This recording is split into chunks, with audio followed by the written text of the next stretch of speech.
Friends, எல்லோருக்கும் இனிய நாள் வணக்கம். எல்லோரும் எப்படி இருக்கீங்க? எல்லோரும் நல்லா இருக்கணும்னு இறைவனை வேண்டிக்கிறேன். ஃப்ரெண்ட்ஸ், இன்றைக்கி வைகாசி விசாகம் காலையிலே பிரம்ம முகூர்த்தத்திலே 2:30க்கு எழுந்து குளிச்சு முடிச்சு எல்லாம் பூஜையை ஸ்டார்ட் பண்ணி வாசல்லையும் விளக்கேற்றி வச்சாச்சு. வாங்க ஃப்ரெண்ட்ஸ், முருகனுக்கும் வேலுக்கும் ஒரு சிறிய அபிஷேகம் செஞ்சுக்கலாம். நம்மளால் என்ன முடியுமோ அந்த அபிஷேகம் செஞ்சுக்கலாம். பால் அபிஷேகம், தேன் அபிஷேகம், சந்தன அபிஷேகம் செஞ்சுருக்கேன். ஃப்ரெண்ட்ஸ், சூரபத்மனுடைய கதை எல்லாருக்கும் தெரியும்னு நினைக்கிறேன். தெரியாதவங்களுக்காக ஒரு சிறிய விளக்கம். காஷ்யப முனிவருக்கும் மாயைக்கும் பிறந்த சூரபத்மன், சிங்கமுகன், தாரகாசூரன், அஜமுகி என்ற இவர்கள் மூவரும் குலகுருவான சுக்கராச்சாரியாரின் ஆலோசனைப்படி சிவனை நோக்கி தவம் இருந்தனர். அதாவது சாகா வரம் வேண்டியும் 1008 அண்டத்தையும் ஆள வேண்டும் என்றும் வேண்டி சிவனை நோக்கி தவம் இருந்தனர்.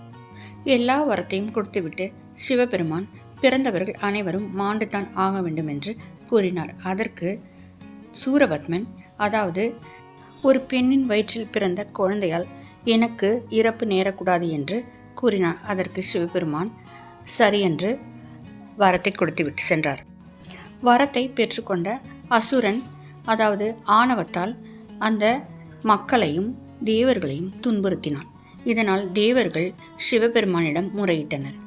சிவபெருமான் தன் நெற்றிக் கண்ணிலிருந்து ஒளி பிழம்புகளை 6 குழந்தைகளாக சரவண பொய்கையில் தாமரையில் மலர்ந்தன.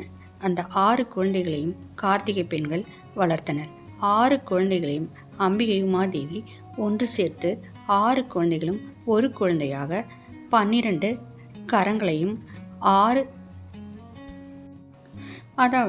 6 முகனாக விசாக நட்சத்திரத்தில் முருகன் அவதரித்தார்.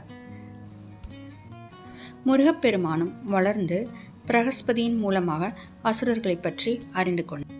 சூரபத்மனை அழிக்கக்கூடிய நேரமும் வந்தது. சிவபெருமானும் தன்னுடைய வேலை பார்வதி தேவியிடம் கொடுத்து, பார்வதி தேவி தன் சக்தியெல்லாம் ஒன்று திரட்டி அதை முருகப்பெருமானிடம் கொடுத்தார். அந்த வேல் எடுத்து கொண்டு அவர் சூரபத்மனை வதம் செய்ய சென்றார். 5 நாட்கள் அவர்களுடைய தம்பிகளையும் மற்றவர்களையும் அழித்துவிட்டு பிறகு சூரபத்மனை திருந்துவதற்கு தன்னுடைய தளபதி வீரபாகுவை தூது அனுப்பினார். ஆனால் சூரபத்மன் திருந்துவதாக இல்லை. பிறகு முருகப்பெருமான் போருக்கு புறப்பட்டார். சூரபத்மன் சிறிய பாலகன் தானே என்று நினைத்தான். ஆனால் முருகப்பெருமான் அவனை வதம் செய்வதற்கு சென்றார். சூரபத்மன் மாமரமாக எழுந்தருளி நின்றான். ஆனால் மாமரத்தை தன் வேல் கொண்டு 2ஆக பிளக்கச் செய்து ஒன்று சேவலாகவும் மற்றொன்று மயிலாகவும் முருகப்பெருமானிடம் வந்து சேர்ந்தது. அந்த வேல் தீயவரை மட்டும் அழிக்கும், மற்றவர்களை காக்கும் வேல்.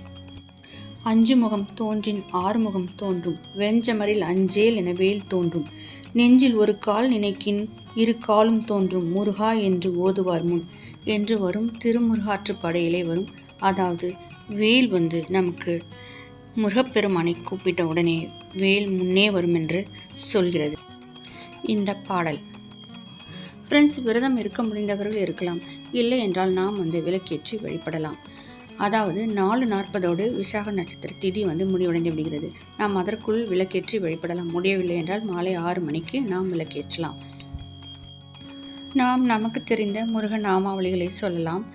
வேல்மாறல் சொல்லலாம், கந்த சஷ்டி கவசம், பிறகு நாம் திருப்புகழ் முடிந்தால் படிக்கலாம்.